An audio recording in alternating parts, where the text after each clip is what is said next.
Hello student, welcome to हमारी academy official and my name is Zabir. कैसे आप सब, कैसे चल रही है आपकी प्रिपरेशन?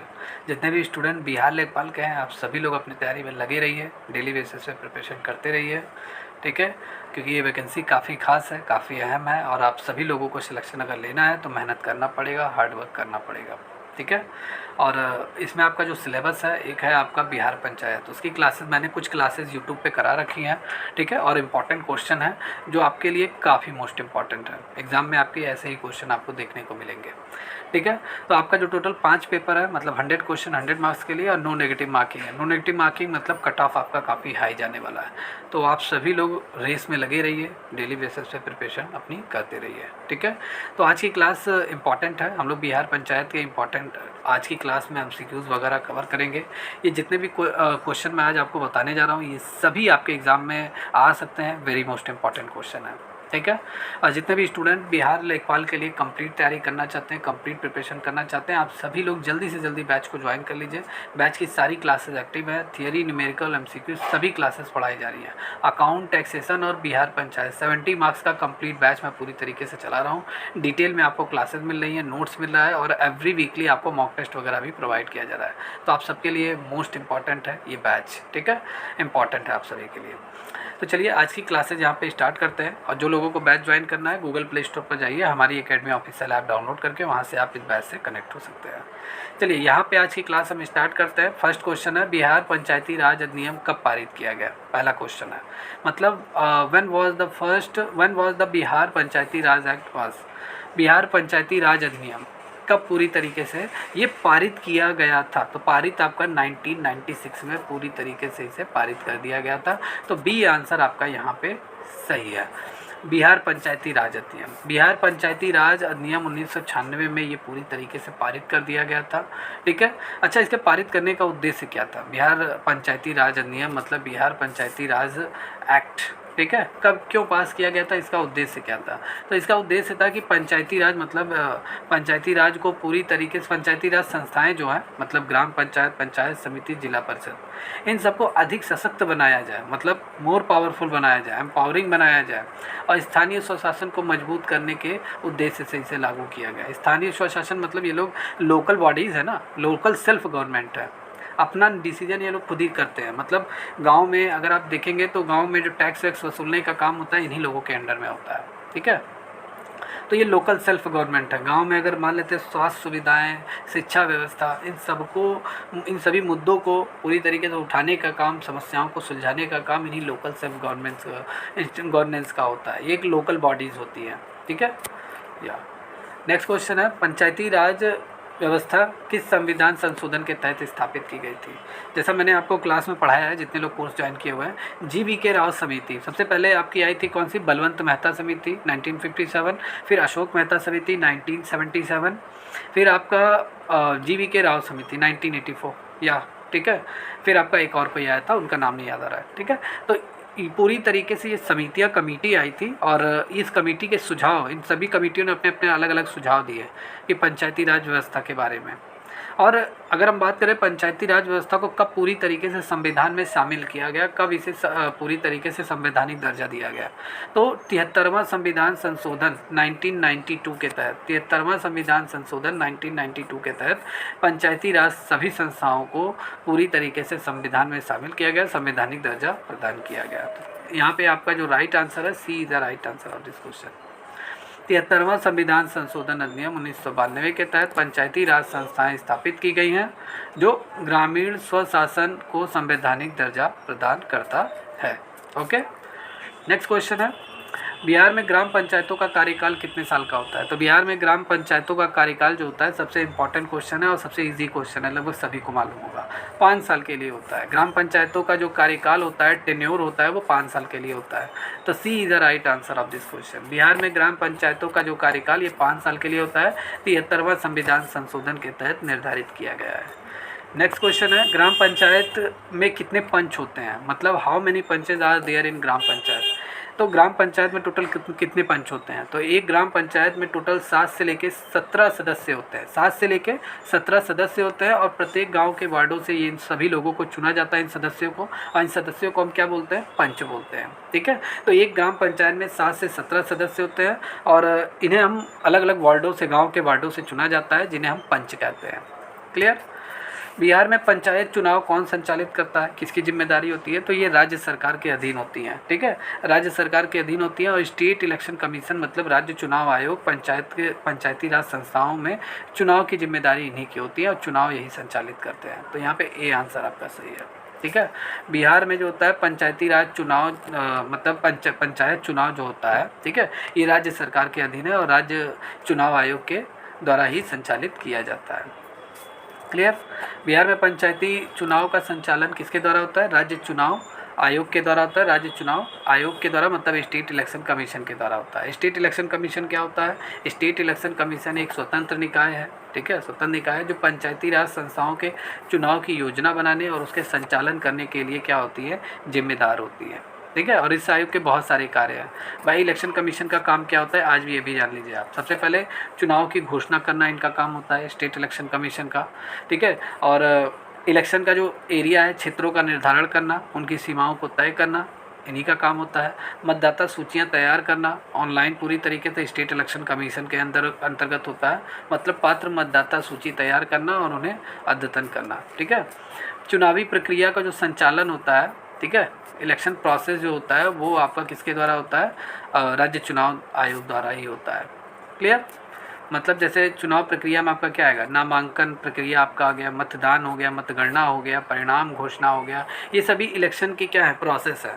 ठीक है, वोटिंग कब होगा, वोटिंग अगर हो रहा है कब होगा, वोटिंग पूरी तरीके से वोटिंग हो गया, फिर वोट पूरा काउंट किया जाएगा, फिर रिजल्ट का घोषणा किया जाएगा। ये चुनावी प्रक्रिया स्टेट इलेक्शन कमीशन के अंतर्गत होता है। ठीक है, आचार संहिता को पालन कराने की जिम्मेदारी भी इन्हीं की होती है। जैसे आपको मालूम है आचार संहिता लग जाता है तो 48 घंटे के अंदर, ठीक है, जितने भी शहर में पोस्टर बैनर होते हैं वो सब हट जाते हैं। 48 या 72 घंटा में भी शायद ऐसे है। ठीक है, तो आचार संहिता का अगर कोई भी पार्टी उल्लंघन करती है तो उस पर कानूनी कार्रवाई भी करने की जिम्मेदारी स्टेट इलेक्शन कमीशन की होती है।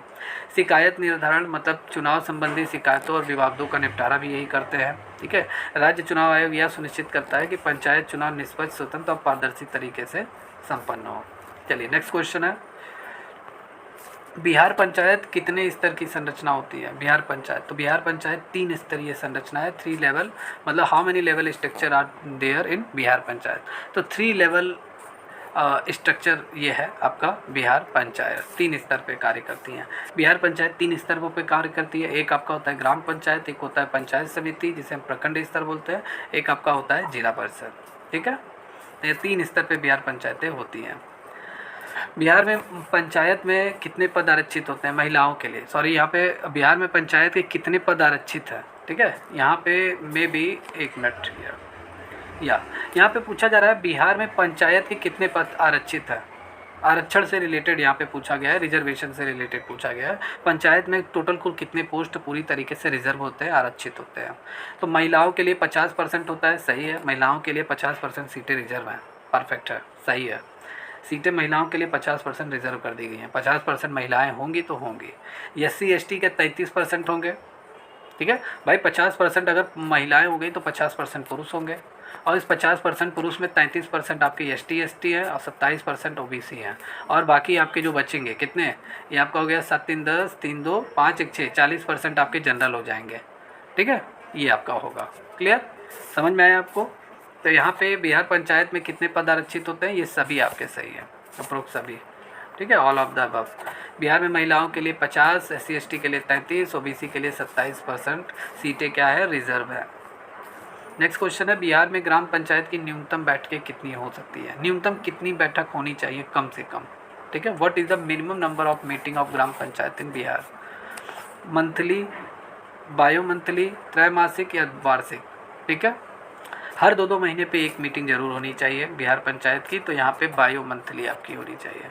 ठीक है, 2 मंथली, हर 2-2 महीने पे मीटिंग कम से कम ग्राम पंचायत की होनी चाहिए। तो बी आंसर आपका यहाँ पे सही है।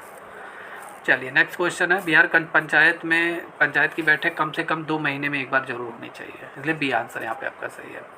नेक्स्ट क्वेश्चन है, पंचायत का मुख्य वित्तीय स्रोत क्या होता है, मतलब what is the main financial source of the panchayat. Panchayat का मेन फाइनेंशियल सोर्स कहाँ है, मतलब कहाँ से इनको फंड वगैरह ये सब रुपए पैसे कहाँ से मुहैया होता है, कहाँ से इन्हें मिलता है फंड वगैरह।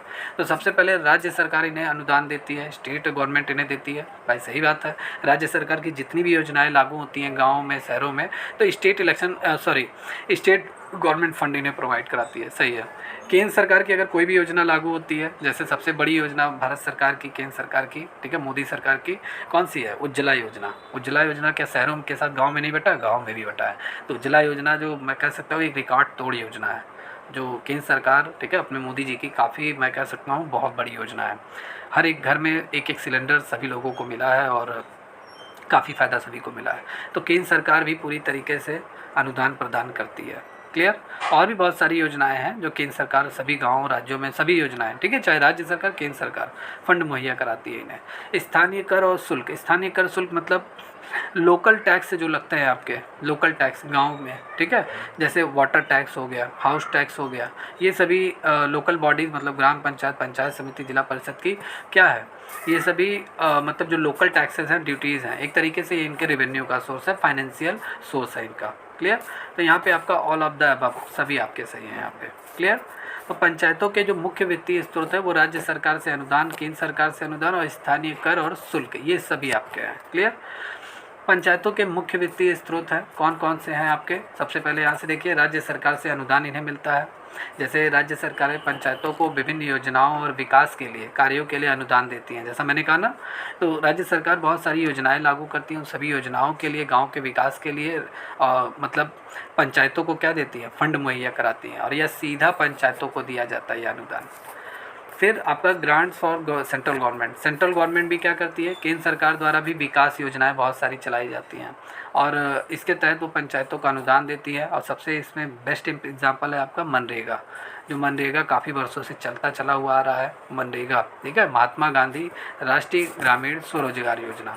हर एक गाँव में एक व्यक्ति को 150 दिन, पहले शायद 100 था, शायद 150 दिन हो गया है, 150 दिनों के लिए उसे काम मिलेगा, काम दिया जाएगा, वो बेरोजगार नहीं रहेगा। और डेली बेसिस पे उसे, मेरे हिसाब से सभी राज्यों में अलग अलग है मनरेगा का मजदूरी दर।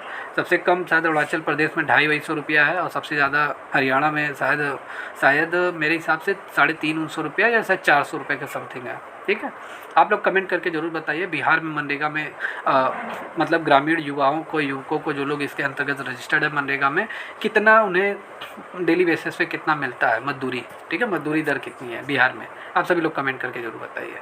प्रधानमंत्री आवास योजना जब लागू किया गया केंद्र सरकार द्वारा, तो केंद्र सरकार ने फंड जारी किया और गाँव में भी पंचायतों को फंड दिया गया, ठीक है, प्रधानमंत्री आवास योजना के लिए, तो केंद्र सरकार से भी मिलता है। स्थानीय कर की अगर हम बात कर ले तो पंचायतें विभिन्न प्रकार के लोकल टैक्सेस वसूलती हैं, जैसे संपत्ति कर, गृह कर जिसे हम बोलते हैं, ठीक है, जैसे आपका लोकल टैक्स है प्रॉपर्टी टैक्स, आपका खेत है, ज़मीन है, घर दुआर है तो उसका टैक्स लगता है। मार्केट फ्री टैक्स, ठीक है, बाजार शुल्क लगता है, जल कर आपका लगता है।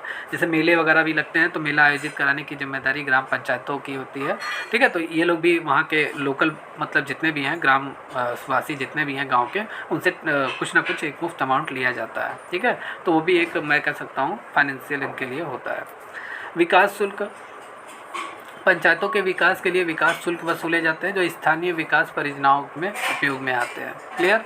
फीस और शुल्क हो गया, पंचायतें क्या होती है विभिन्न सेवाओं के लिए फ़ीस और शुल्क वसूलती है, जैसे जन्म प्रमाण पत्र, मृत्यु प्रमाण पत्र, विवाह प्रमाण पत्र आदि, इन सभी के लिए, ठीक है, ये सब जारी करने के लिए जो पंचायतें होती हैं ये सभी क्या होती हैं, ये सभी एक तरीके से शुल्क वसूलती हैं।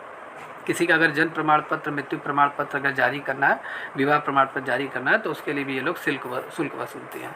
निधियां और दान, मतलब पंचायतें विभिन्न सरकारी गैर सरकारी संस्थाओं से बहुत सारी निधियां दान प्राप्त करती हैं, चैरिटी इन्हें मिलती है, लोग दान में इन्हें देते हैं जिससे विकास कार्यों में सहायक हो सके। बहुत सारी संस्थाएँ जो होती हैं जो गाँव के विकास के लिए इन्हें फंड देती हैं, चाहे वो प्राइवेट हो या गवर्नमेंटेड वो आपकी क्या हो मतलब ऑर्गेनाइजेशन हो, संस्थाएँ हों, ठीक है। तो ये हो गया इनका, ठीक है। तो आज की क्लास में इतना ही। जितने भी क्वेश्चन आज मैंने कराए ये सभी आपके एग्ज़ाम में आ सकते हैं, इंपॉर्टेंट क्वेश्चन है।